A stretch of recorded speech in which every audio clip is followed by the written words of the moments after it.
और अब आपको आगाह करें कि लाहौर हाईकोर्ट मुल्तान बेंच में कायम इलेक्शन ट्रिब्यूनल में आज 29 अपीलों पर समाअत होगी। मजीद जान लेते हैं ब्यूरो चीफ मुल्तान जुनैद मलिक से, जो इस वक्त हाईकोर्ट मुल्तान के बाहर मौजूद हैं। जी जुनैद।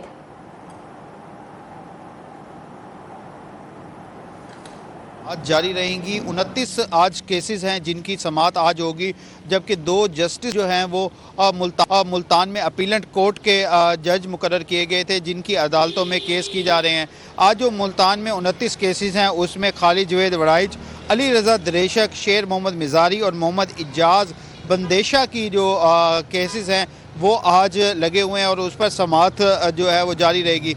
ये वो समाअतें हैं जिसमें आरोज़ के फैसले के खिलाफ कागजात नामजदगी मंजूर और मुस्तरद होने के खिलाफ अपीलें दायर की गई थी। अगर बात की जाए तो मुख्तलिफ अजला से जो मुल्तान में अपीलें हो रही हैं, पाकपतन, साहिवाल, बिहाड़ी, लोधरा, मुजफ्फरगढ़, डेरा गाजी खान, लिया, चीचावतनी के उम्मीदवारों की जानिब से ये केसेस जो है वो रिपोर्ट किए गए थे। 215 अपीलें जो है वो दायर की गई थी। ये बात की जाए तो अगर जो जस्टिस हैं, जस्टिस सरदार मोहम्मद सरफराज डोगर और जस्टिस अली ज़िया बाजवा, ये 2 अपीलेंट कोर्ट के जस्टिस मुकर्रर किए गए थे और जज मुकर्रर किए गए थे। उनकी जानिब से केस की समाअत का सिलसिला जारी है।